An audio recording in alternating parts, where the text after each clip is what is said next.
The ideas expressed in City Club forums are those of the speakers and not of the City Club of Cleveland, IdeaStream Public Media, or their sponsors. Production and distribution of City Club forums on IdeaStream Public Media are made possible by PNC and the United Black Fund of Greater Cleveland, Incorporated.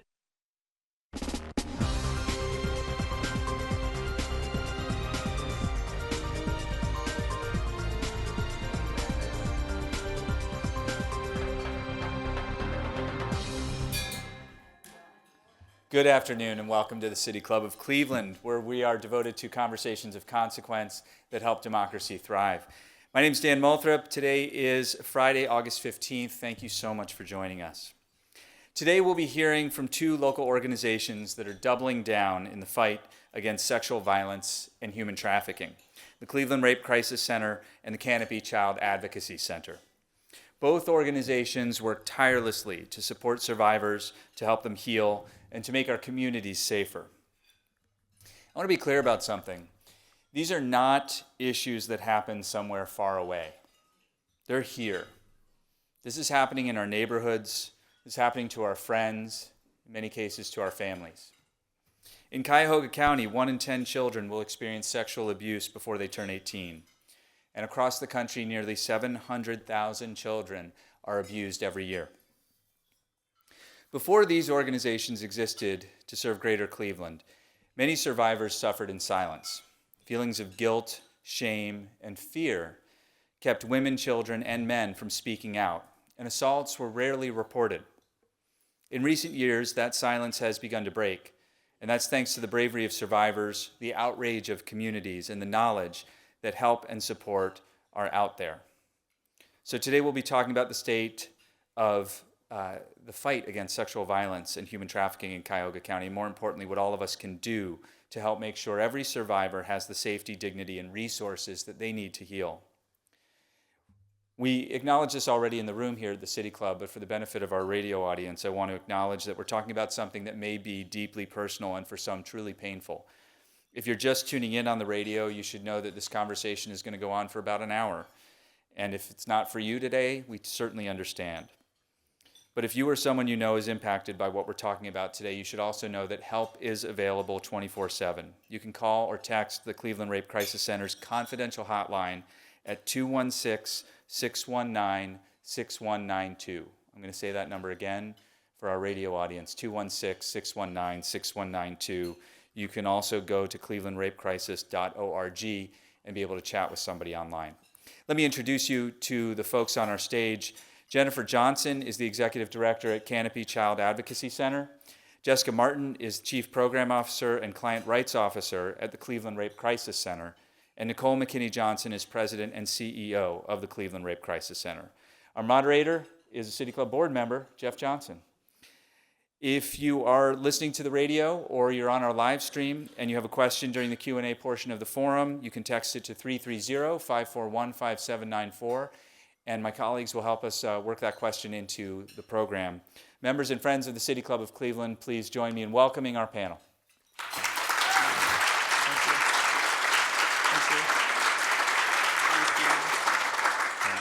Dan, thank you so much, and thank you to the City Club and all of you who are here. I think the way that Dan framed this discussion was incredibly important. We hear 1 in 10 children in Cuyahoga County, but those are stats. I mean, these are real babies of ours. Yeah. They attend the schools in the neighborhoods that we live in. They are part of our families. We see them walk up and down the street. We talk to them sometimes, not knowing what they're going through. And so as much as we dive into statistics and dive into the unbelievably pragmatic work that you all are doing in various levels, I want to make sure that we elevate the humanity in this issue and the comprehensive humanity that's in this issue, because we're talking about families, men, women, children, communities, organizations. And so can you all provide some context for me? When we say 1 in 10 children under the age of 18 in Cuyahoga County will deal with sexual assault, what does that look like in real life? Well, I think you have to believe that it actually happens in order to accept it. So when I look out in this room, if I look at table 13 and 14, that's 10 people. One person in those 10 people, if you were all children, is going to experience sexual abuse. I could do the same with table 20 and table 16. And I think we have to accept that that's really happening and then begin to think about what that looks like for kids and families and acknowledge that it happens, acknowledge that it's real, believe people, and begin to pay attention to what's going on. And Nicole, can you follow up with that when Jennifer talked about believe people? 1 in 10 are the numbers we know. Sure. And 1 in 10 aren't all talking. And so when we talk about believe people, how are we, what is the state of affairs? I mean, we live in a country that feels really comfortable talking about some things and incredibly uncomfortable talking about others. Right. Especially with people we know in our families.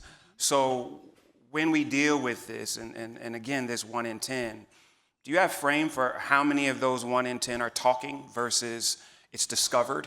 Sure. How many of them feel comfortable versus feel isolated, ashamed, and otherwise? So the 1 in 10 is really contingent on the household and the family dynamic. So in some families, they're very open and honest about talking about their bodies and their space and their authority in using their bodies. And some families, you don't even talk about things like that. So it really starts with, I tell people all the time, have uncomfortable conversations in comfortable rooms. Because once you start having a dialogue and you feel free to be able to talk about something that's uncomfortable, it opens up the avenues to build on those conversations. And so I start with me. I'm a survivor, not once, but twice. And the difference between my story and someone that may need our services is I had a tribe. I had someone that I could talk to, and they believed me the first time. And I chose not to go through, the system for various reasons, but I had a safe space. And that's the difference. If you have the opportunity to be your authentic self and tell whoever, it wasn't my fault, and do you believe me? And they say yes, they're on the road to healing. I would also add to that. I think when we're talking about statistics, it's easy to forget that 1 in 10 is actually more like 50% or higher if this room were filled with individuals who identified as trans, or that it would be 3 times as high if this room were filled with Black boys. And so I think that when we talk about general statistics, we're leaving out really glaring pictures. And in some cases, even in conversations in this room where we have people who are well-versed or sometimes more well-versed on the issue, I'm finding that when you say sexual violence, there's such a scope of what that even means. Yes. And even with sex trafficking, there's an incredible scope of what that means. Can you all frame for me, when we're talking about sexual violence, what are we talking about? Because I think that sometimes we're looking for long-term abuse, we're looking for physical bruises, we're looking for these things that are pervasive and in our face, but it's not that pervasive and much more nuanced. And so can you all provide some form of frame for us to understand what are we talking about when we're talking about sexual violence, and then we can talk a little bit more about sex trafficking. So if you're in a predicament or a circumstance and you say no, and it continues, that's violence. That's taking away someone's right to choose to not have sex or anything to that matter, right? And so I think a lot of us also, when it comes to social media, when things happen, it brings up things that they didn't even realize. Oh, I was put in a situation that I was unfamiliar with, or I was taken advantage of in a sexual way that I didn't even realize it until I saw it through someone else's eyes. So the understanding that no means no, that's it. Once you get past that and you go beyond that, then it becomes where you're manipulating and violating someone's space. And that's the difference. I think we think it's this, to your point, it's this long, drawn-out, abusive type of relationship. And these could just be marital couples. It could be people that are together and they choose not to want to have sex, and then they're put in a situation where they're made to feel bad, that's violating their space.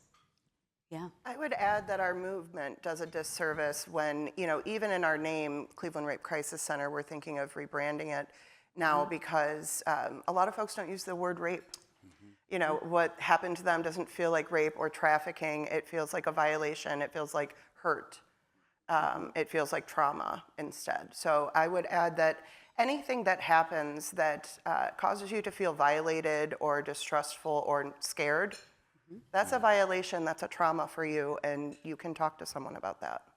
I think we also have to remember that people often don't know that they're being abused.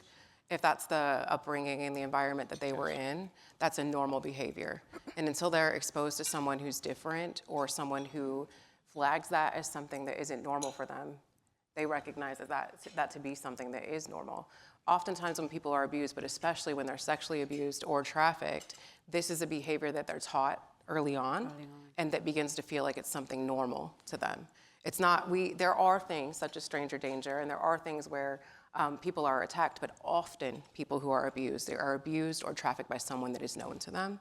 And so how does that happen? That happens through a relationship that's built through various points in their life, and then vulnerabilities that happen that make them be caught up in these circumstances. And unfortunately, it's a lot with family members because you're building that trust. And so then the person that's being in that situation, how can they tell someone else that someone in their family is doing these things to them? The majority of individuals that experience sexual violence do so at the hands of someone they know and trust. Well, and even as we talk about, I want to center down into Cuyahoga County and Northeast Ohio, and I saw and heard almost a level of awe when you talked about the number of black boys. And so let's talk about, what's the changing, how's the nature of sexual violence and sex trafficking shifted recently in Northeast Ohio as it relates to victims, perpetrators, ecosystem for support, and in some cases still a lack thereof? It's shifting in many ways, and I think we're also learning a lot that we didn't know before. So, for instance, with technology, we know that grooming behaviors are going from in-person to online, and the apps are very difficult to keep up with. Law enforcement, everyone has a difficult time keeping children safe, so we all have to take personal responsibility for that. Can you do me a favor, Jessica, because I want to make sure we're all having the same discussion. And I know there's at least 2 people in here that don't know what grooming means. Yes, sure. So thank you for stopping me there. Like they took them to the barbershop? No. Right. No. Grooming means, in a way, courting a victim. So getting to know them, getting to know their vulnerabilities, getting to know you're in for manipulation and for exploitation. And you'll hear me talk a lot about vulnerabilities today because I think it's an area of sexual violence that we've overlooked historically, is that our survivors are not existing in a vacuum. They have many layers, and a term coined by Kimberly Crenshaw, intersectionalities, that make up who they are, and those intersectionalities lead to a various amount of traumas. And so when someone comes into our office, if a black boy comes into our office, that sexual violence is probably not the only trauma that they're experiencing at that time. And the more trauma and the more barriers they're experiencing, the more difficult it is to overcome that. And when we talk about children, I also want to recognize that they grow up and they're sitting in this room too. Right. Yeah. Right. Yeah, and I can tell you today, Canopy opened our doors in 2018, and we've seen over 4,000 children. And we serve not only sexually abused kids, but we also serve victims of human trafficking and physically abused kids, but 4,000. And there's more out there. And our average child, when you run those numbers, that if we could average it, is a 10-year-old African-American female that has been sexually abused. And so this is a problem that exists, that is real, and that's why there's a need to be able to respond to it. And that's Cuyahoga County. That's current numbers right now. So one of the things that I'm most proud of at the Cleveland Rape Crisis Center is that we have an awesome education and outreach department. because we want to get to you before it happens. The prevention is really what we need to focus on so that we can't negate things from happening, but we can give them the tools, right? So one of my responsibilities, of course, is to go out into the community and educate people on the Cleveland Rape Crisis Center. So I was sitting with a superintendent of a school system, and they were encouraging me to talk with some of the coaches for the young men for football and basketball to see if, if there's some things that come up or we can have some type of dialogue and build a curriculum. And I paused the conversation and he said, am I saying something wrong? I said, absolutely not. I want to start with the coaches. Let's start with them because we need to dissect what's going on with them as grown men and grown women to see if they've been hurt, so then they could recognize it first, and then we could work collaboratively to ensure that our kids are good. And there's a lot of myths about who victims are, about who perpetrators are, and even more. I mean, if you all, just what is one myth that scares you? That if there's anything you think people need to be aware of, this is one of those things. Jennifer? That people choose this, that it's not actually happening, it's something that they engaged in, that children can't get pregnant from rape because they can. I've seen them, little children. I would say that if you reach out and you call the justice system for help, that you'll receive justice. So we see every day in the media, we see it every day in the cases that we work on. I've given testimonials in court to judges, begged them to not, grant someone house arrest when they've committed a rape, when people are just trying to walk down the street in their neighborhood.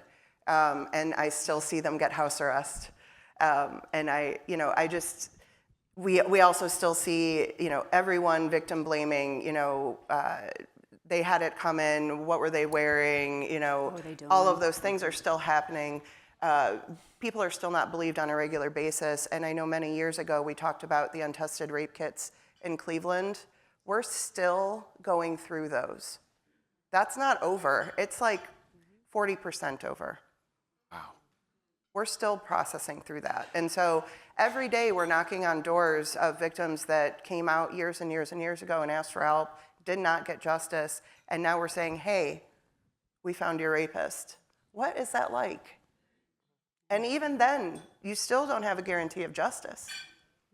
And I want to talk a little bit more about that, Nicole, before you respond, because even as I think about most recently this Diddy case, Yes. and I don't want to relitigate a case, I was horrified by the things I heard people say around the case about what was possible. How could someone continue to do this if they didn't really enjoy it? Right. Where are the spaces that you all are seeing real narrative attack, where folks that do the work that you are doing an amazing job of challenging some of these antiquated, uneducated narratives and providing, whether it's real survivor testimony, and in some cases just data and facts, to let people know you don't know what the hell you're talking about. And the human nuance under this is beyond what you even have the capability to see. Well, the misconception is that it's not happening in your family. It's not happening in your church. It's not happening in all the rooms that you're in. It's happening right now. Someone in this room right now is going through something that is frightening, and they do not feel that if they called the Cleveland Rape Crisis Center, that they would be believed and that they wouldn't be helped. And that's the myth that we want to dismantle. We believe you the first time, and we're going to get you on that road to healing. A lot of people start out great, but then they go back to their life, and sometimes they don't get the full treatment that they deserve, the full therapy that they deserve. And it's hard for us to encourage people when the world tells them that they're lying. I was going to say, to answer your question, without getting into a crazy politics battle, there's a lot of government level politicians or organizations that don't believe. They push narratives that are incorrect. In Ohio, Yes. in our current politicians that we have right now, and that doesn't do us any favors because people then follow those individuals and they follow that narrative and the media runs that narrative and that narrative is completely against what is reality. But it seems like, at least today, in 2025, no one's accepting what is reality. And so while we've always known that, it makes our fight even harder. Because they disassociate themselves from the reality. Yeah. And they pull funds and availabilities for us to be able to help people because they don't believe that it exists. Or they do, and Or they don't care want not other to- people held accountable Exactly, for they it. don't want to hold anyone accountable. Yeah. So let's talk about the work. And I really appreciate the fact that there's so much collaborative work taking place. And so can you all talk about that? Jessica, can you start talking a little bit about not only the work that you all are doing, but how the collaborative effort is ensuring greater efficacy and impact of that work? Absolutely. So I don't think we would be where we are today without our partners being able to serve survivors. You all heard from Kirsty Mounsey from the Collaborative to End Human Trafficking. We also have the CAC up here, but we're a network of providers. We have Hope and Healing in Akron. We collaborate with them on a regular basis. And so we're also collaborating with law enforcement. When they do sting operations and recovery for human trafficking, our advocates from the CAC and from CRCC are going with the law enforcement. That way, the first person someone sees when they're recovered is an advocate and not an officer, if possible. Being able to work together to change policy, whether it's at the state and local level or internal in your organization. Do we have to change the processes of our work, and challenging one another to do that and to grow as the needs of our survivors change. I think that the collaboration that happens in Cuyahoga County surpasses that of the other counties that we're working in, and we're trying to get to that level everywhere. We have systems that welcome us and open their doors, and when we have that happen, regardless of the outcome of the case, the survivor still is better off feeling supported and knowing they have a tribe, right? But you look at other communities and you have closed systems where community advocates are not welcome. You have survivors crying for their advocates and they're not allowed to come into the police interview because they have rules about that. And so, here in Cleveland, in Cuyahoga County, I think we're light years ahead of some other communities in our ability to collaborate to serve something greater than ourselves. It's not about us. Can you, I know it's so hard sometimes talking about politics, but they're real and they impact the work that you all do.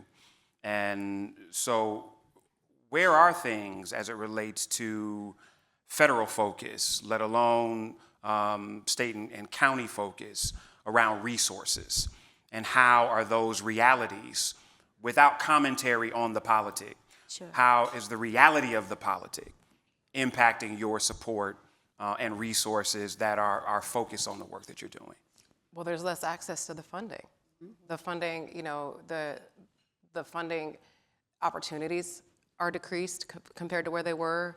You have limitations with what you can apply for and how you can apply for it based upon new rules and regulations that have been put in place, which hurts the people that we serve because we don't want to put limitations on people. We should be able to serve anyone and everyone, and this funding requires that you say that you don't. For example, you have to say that an individual is heterosexual. What if they're not? What if they were raped? What if they need help? We then are stuck with trying to figure out how to still serve those individuals because that's our mission. Nicole and I stand firm in that, but without funding, without access to funding. And so there's less funding, but then there's also hardships with our current funding and things being up in the air because of not knowing what's gonna happen next. And when you're a nonprofit 501c3, you rely on government funding as well as private donations and foundations. And when I have not seen it be this volatile and rocky as it is in terms of not knowing what's gonna happen next. And the work, to Jennifer's point, it has to continue. So our lights, our doors, they have to remain open and the lights on, right? So we have conversations with our teams. We have to think there is no box at this point. We're really going to have to let people know that we need money. The funding is changing. We had, scares. Everything is just all over the place. Yeah.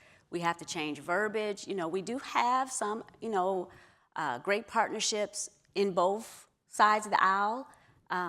Even from, our state, we have great representation that fights on our behalf. But as the further it goes up, the quieter it gets. But the work doesn't stop. And that also means that at some point there has to be a modification in your funding approach. Absolutely. And so there needs to be larger community donations, small dollar donations in bulk, yes. And engagement to the broader community, kind of like the people that are sitting in this room yes. that all have wallets. Yes.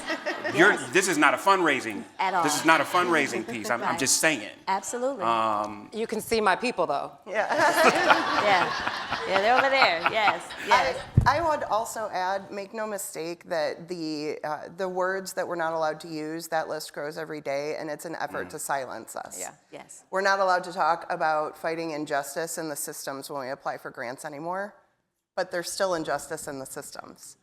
And so we're going to continue to use our voice. That's why I'm so happy we're here today to raise the voice of the survivors, because we might not be able to write about it in our grant applications, but we're still doing the work every day. Well, and let's talk about survivors a bit. If there is someone in this room that's a survivor, someone listening that's a survivor, someone who loves a survivor, what are the 2 to 3 things that every survivor needs to know on what's clearly a journey towards hopefully healing, recovery, transformation, and even thriving? They need to be believed.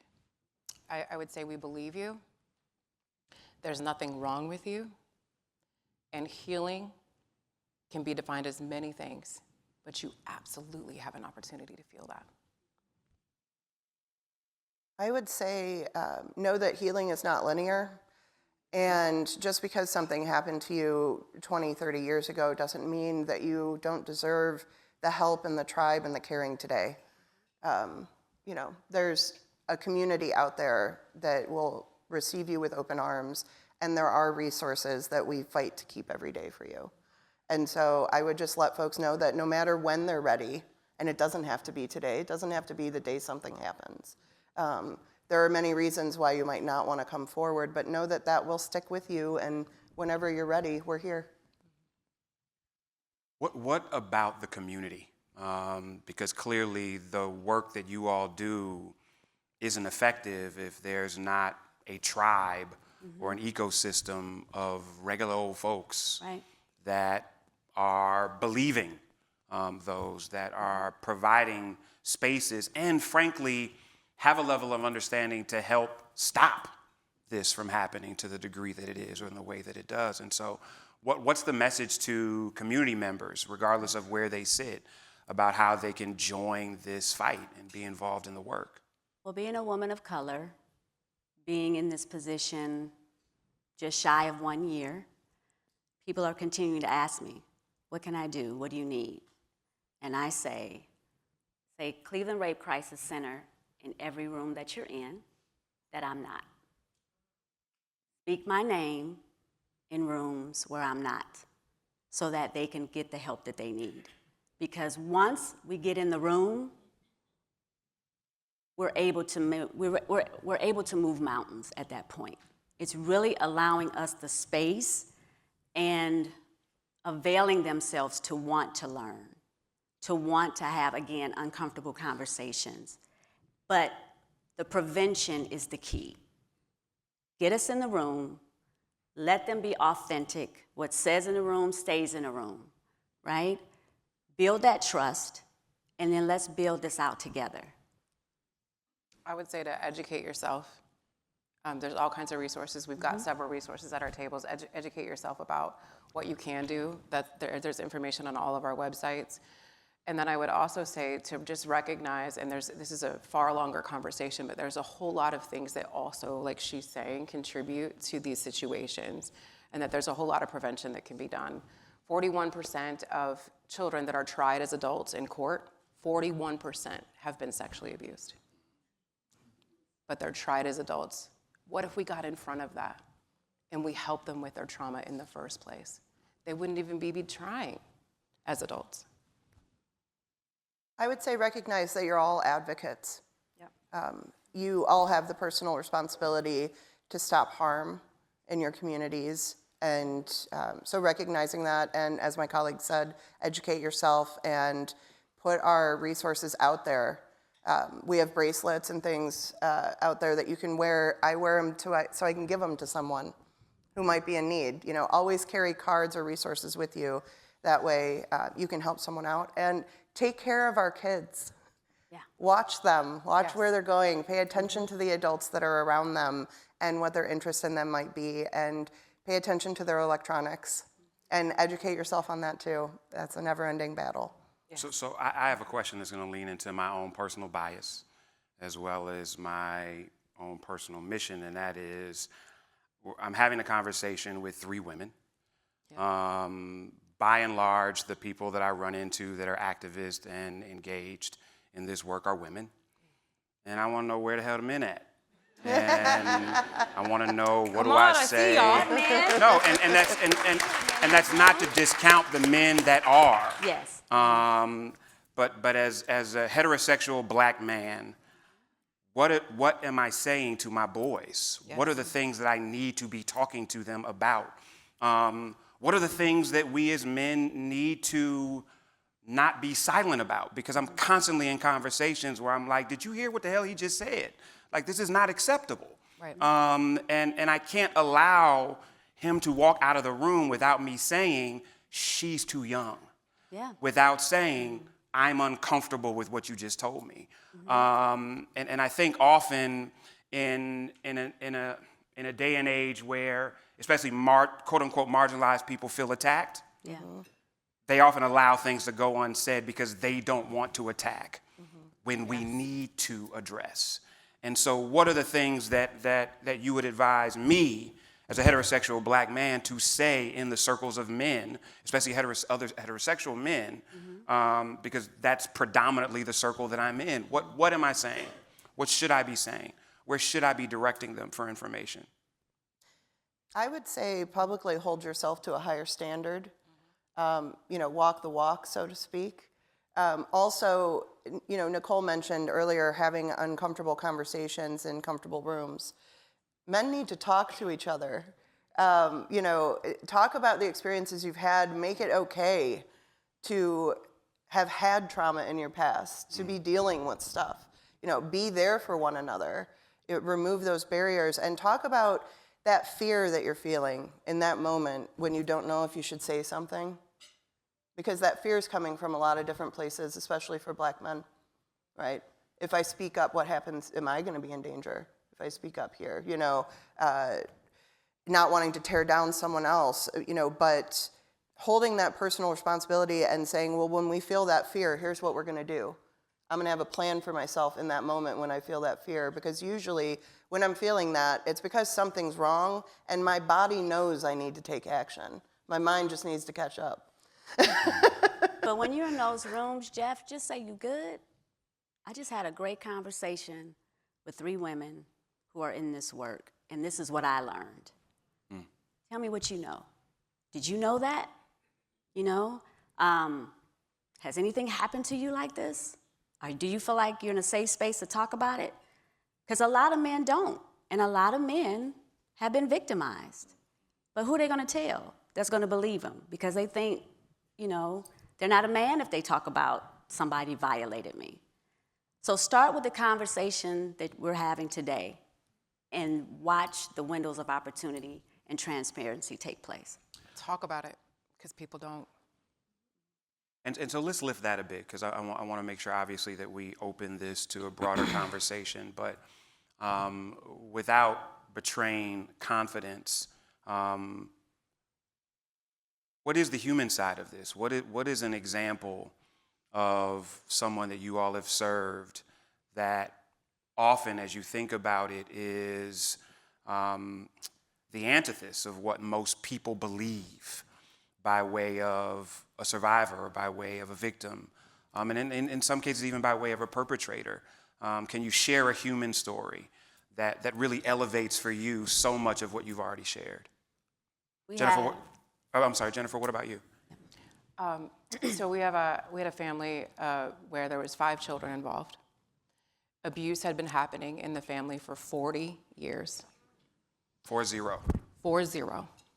40 years, because like she said, it happens in the family and we don't say anything, right? Or we look the other way, or we don't want to get that person in trouble. And there's lots of reasons why there's fear. But had been abusing multiple family members for 5 years, and there was 5 kids involved. And we had one of our advocates go with them to the arraignment, and the father in this situation wasn't comfortable talking. He said, they're not going to believe anyway. What's the point? And the advocate said, well, sometimes it helps if you talk about how it impacted your family. That's in our work, that's what we call a victim impact statement. And when, so he decided to go in with this advocate, and when he got in, he couldn't do it. So our advocates are trying to read those impact statements on their behalf. And when the advocate went and read the impact statement previously at the arraignment, the perpetrator was facing a 10% surety bond at $10,000. After that victim impact statement, they raised it to $100,000. So that's the work that we do every day, is I don't even think I'm gonna believe when I go to court. No one's gonna believe me there. And that's why our work is so important, because our advocates are able to help see that to the finish line. I want to continue this, but we're about to begin the audience Q&A. For those just joining via our live stream and radio audience, I'm Jeff Johnson, founding member of the Society for Extraordinary Clevelanders. Yes, that's a real thing. And moderator for today's discussion. Today I'm in conversation with Jennifer Johnson, Executive Director at Canopy Child Advocacy Center, Jessica Martin, Chief Program Officer and Client Rights Officer at Cleveland Rape Crisis Center, and Nicole McKinney-Johnson, President and CEO of Cleveland Rape Crisis Center. We're talking about the state of sexual violence and human trafficking in Cuyahoga County and what each of us can do to ensure a safe, healing environment for all survivors. We welcome questions from everyone, City Club members, guests, and those joining via our live stream at cityclub.org or live radio broadcast at 89.7 WKSU, IdeaStream Public Media. If you'd like to text a question to our panel, please text it to 330-541-5794. That's 330-541-5794. And City Club staff will try to work it into the program. As we get our first question, I would love to give Nicole or Jessica an opportunity to share another real human story that reflects the work that you're doing, and then we'll take our first question. Whenever I'm asked this, I always remember a little girl that I worked with from Cleveland when I first started doing this work. I used to be a child therapist a long time ago, and she came into our shelter after, her father had really severely for years beat her mother and raped her in front of them. And when she came in, she was 4, and she had forgotten how to smile and laugh. And what I mean by that is, when she was playing with the other kids, she would see that they were laughing and smiling, and she would do kind of a mechanical ha ha ha ha, like she wasn't feeling joy. She wasn't, her spirit was broken. And she stayed with us for about 7 months in the shelter. We had therapy every day, play therapy every day. It's not what it sounds like. It is a little fun. It can be fun as well. But at the end of that 6 months, she learned to smile and laugh again. And it sounded like a little girl smiling and laughing, and her spirit started to come back together. And that's what we get to do. That's my why. Yeah. That's my why, is that we can help kids learn to smile again. And if I could, we had a woman from another country that came to the United States, and unfortunately, she was put in human trafficking, but she got out of it. And she came to the Cleveland Rape Crisis Center. She worked with our phenomenal staff, and now she's an advocate. She does interviews. She talks about what we do and why we do it and how we were able to help her. And so, she's our champion. And anytime we do anything, she is always there, because she wants people to recognize her in them and them in her. So as we take this first question, I just would be remiss if I didn't ask, for those of us in the room, to give you a round of applause for the work that you do.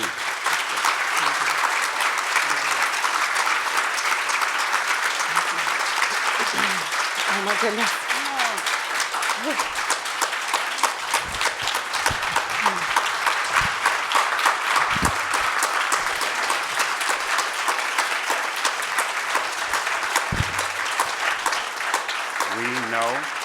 We know that that is not the reason you do it.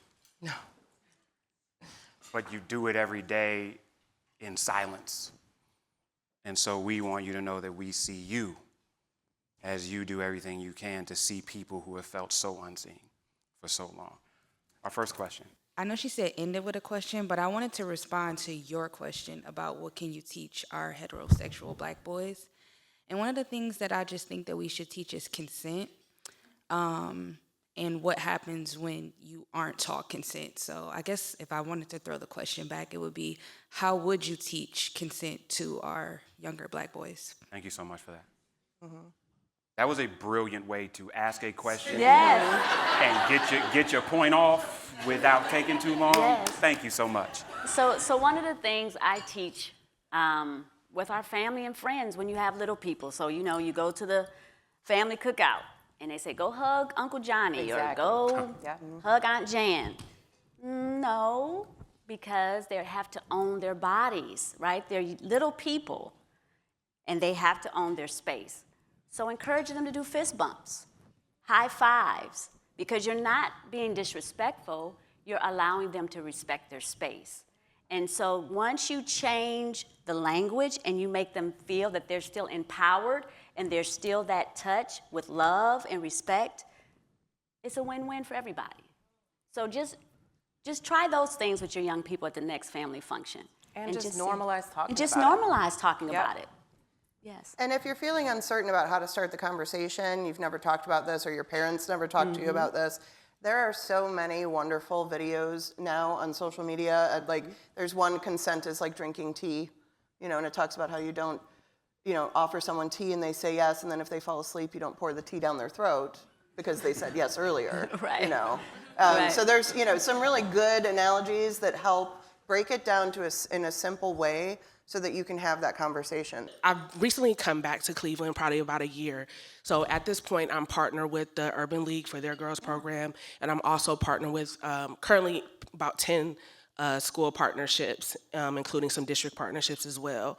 So with me working with these girls, because that is my life work at this point, I want to know how I can also get additional support from your services, and as well continually be on a larger impact form, because I am one who has transformed and rewired my brain and all the things.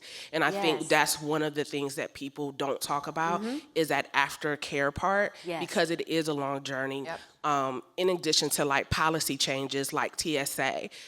It has never happened. It's only happened at Cleveland Airport, where I've had to get searched and literally hit a TSA agent because of how they searched me.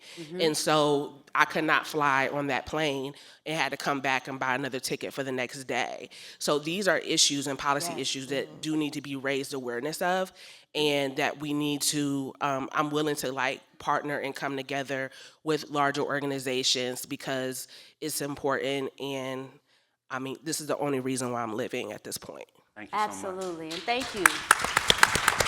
So there were a couple layers. Yeah. There are a couple layers. So first, how can she get support from you all and create level of partnership? Jumping in. Yeah, there's we're jumping at the bit here. So the first thing I would say is that one of the misnomers for our hotline is that it's for survivors only. Our hotline's actually for professionals too. Teachers call all the time. We also offer support sessions via counseling for folks that are supporting survivors. And if you're a survivor yourself, supporting other survivors can sometimes be taxing. And what that looks like is just 4 sessions. You don't have to do a whole assessment or anything like that. So there can be ongoing support. You say you're working with young girls.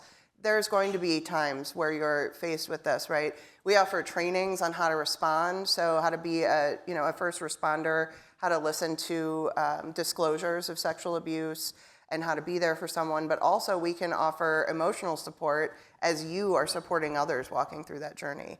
And may I just say, very inspired to hear your story. Sis, thank you for sharing. Yeah. Thank you for sharing.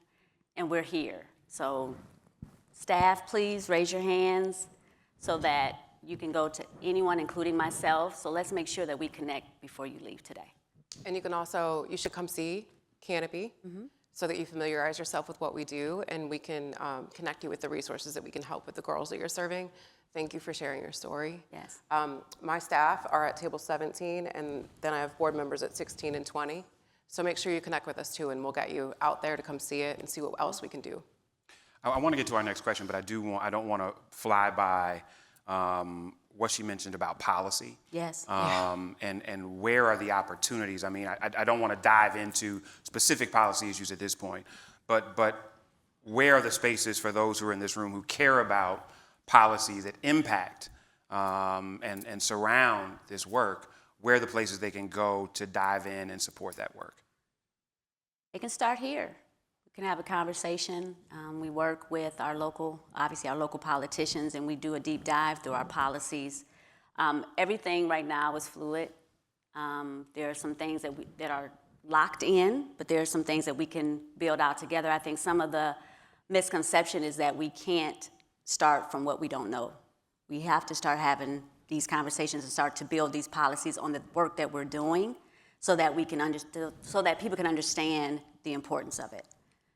And if advocating at a federal level feels too big or too confusing for some of us who are not in politics or government work, start at the local level.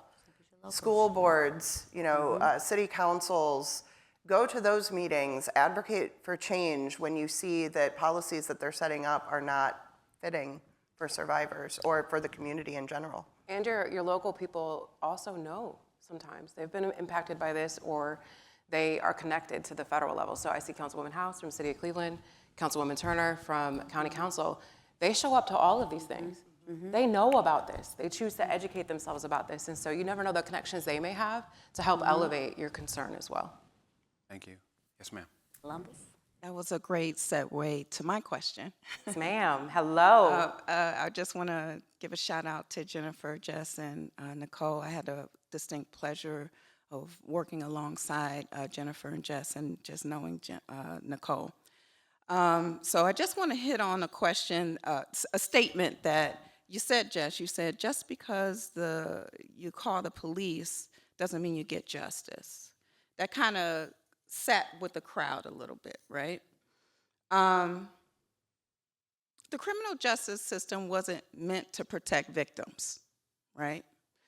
The laws were written so.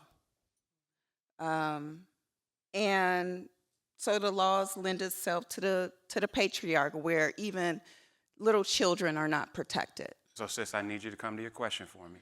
Okay.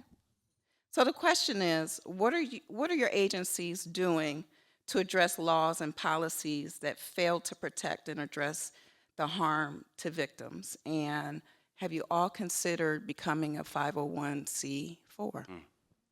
Awesome. Talking with our board for that particular item.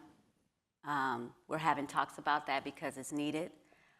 We're not running from the situation. We understand that our young people need to be protected, but it's really getting governments to understand the severity of it and hearing us and advocating on our behalf as well. Well, and Jessica and Jennifer, even as you answer, even if your organization isn't there, are there existing C4s or even PACs, C6s that are either specifically focused on or have as a part of their overall policy engagement work, the work that aligns with what you're doing? Yeah, I would say at the Rape Crisis Center, we're very fortunate in that we have a government affairs director who really keeps us in the loop on what's going on out there, because we're busy doing the work in the streets. It can be hard to keep a tab on everything that's going on in the government. So we're constantly doing research. We're driving down to Columbus. We're going to Washington, and we're advocating in person to those lawmakers. We're participating in and joining with our state coalitions, like the Ohio Alliance to End Sexual Violence, to make sure that we're heard, to make sure that we're raising our voice as loud as we can with as many people as we can. So we are doing a lot of activist work as well on top of it. We have not explored becoming a 501c4, but I appreciate the thought and consideration. There are definitely organizations out there doing that, though, and I highly support them. Given the nature of what we do, we're a little bit different. But what I will say is that a Child Advocacy Center model works with a multidisciplinary team. And that multidisciplinary team includes law enforcement, prosecution, mental health, victim advocates, medical therapists. And I could go on and on about who all it includes, but part of what we do is bring those people together to talk about the challenges in each case and what's working well and what isn't, and respectfully but legitimately calling that out. And so we call it out, Shelley, every day when we see it, and we try to understand and know that since the systems exist, and while we need to support organizations that are advocating to change those systems, we're right there within them in that moment. And what can we do one-to-one, face-to-face every day through collaboration to make change? But it's such an important question because It is. the work that you all do is the on-the-ground C3 service engagement work. But if any of this is going to change, there has to be a shift in policy. And that C4 work is critical, one, to raise dollars so that there are folks that are doing it on a daily basis, but two, it mushrooms the work that you all are doing by engaging folks who aren't going to do C3 work, but it also, because I think we've talked about this a little bit, with C4 you can talk differently than you can with C3 work. Exactly. There are words you can say when you do C4 work you cannot say when you do C3 work, and so it's just such a critical component of the ecosystem of engagement. Thank you so much for that. Yes, ma'am. Hi, my name's Lisa Radigan. I have the privilege of serving as the board chair for CRCC. And my question is really around human trafficking. We've touched on it at a high level, but can you talk a little bit about the work that goes on in the human trafficking space and the importance of collaboration and how that impacts the broader community? Thank you. Absolutely. So we actually have one of the leaders of that collaboration in the room with us today, Christy Mounsey, at the Cleveland Collaborative to End Human Trafficking. Yeah. We have a group of professionals that are insisting on our collaboration for a good reason. We're seeing growth in that area in Cleveland. Lots of survivors are coming forward. We opened a human trafficking drop-in center. Actually, Teresa Stafford, who used to work for us, helped found that center. It was her baby. And now we've grown it into something much bigger than we ever dreamed it could be, where we're, serving survivors. Probably over 200 a year now are coming in, and we're doing screening, and we're seeing that 40% of our clients are at risk for human trafficking. And so we're also seeing that 40% of survivors are thinking of suicide. And we can't do this work alone. Survivors have substance use issues. They need peer support. We collaborate with Thrive Peer Recovery to provide that. They need medical care. We collaborate with the centers, and we've opened a free clinic for human trafficking survivors to get primary medical care. And so this work in human trafficking depends on collaboration because we're attacking it from so many different angles. And you heard me earlier mention vulnerabilities. Part of the reason we're collaborating is to remove as many community vulnerabilities as we can for survivors so that they're not at risk. Can you talk more about what are community vulnerabilities? Sure. So the housing crisis in Cleveland, since the pandemic has only seemed to get worse. Shelters are full. How do we keep folks that are exposed to trafficking safe if we can't even find them a safe space to sleep at night? How are we expecting folks to get out there and get jobs and safe housing if they can't work because they're sick? How are we expecting parents to keep kids safe if there's not safe childcare? How are you supposed to get good medical treatment if you don't have a driver's license? You don't have identification. That's where the centers comes in, that we treat them every single day. Thank you so much.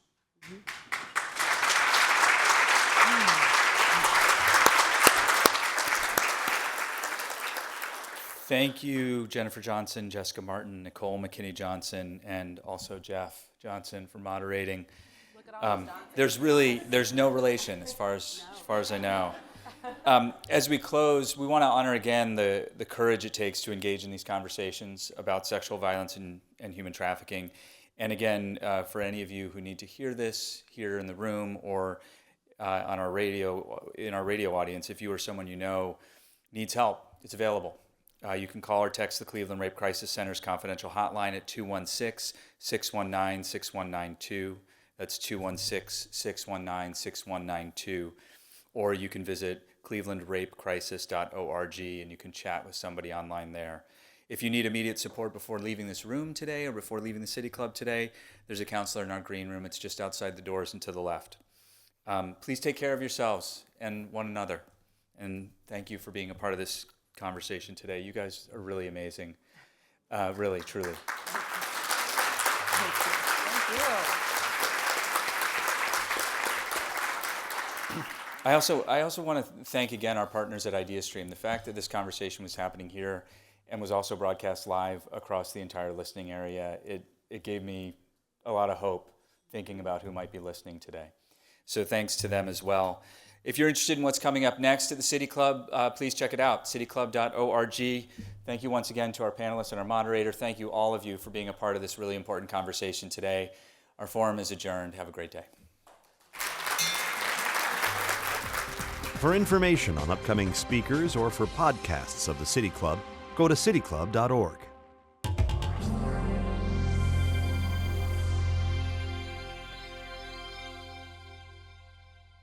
The ideas expressed in City Club forums are those of the speakers and not of the City Club of Cleveland, IdeaStream Public Media, or their sponsors.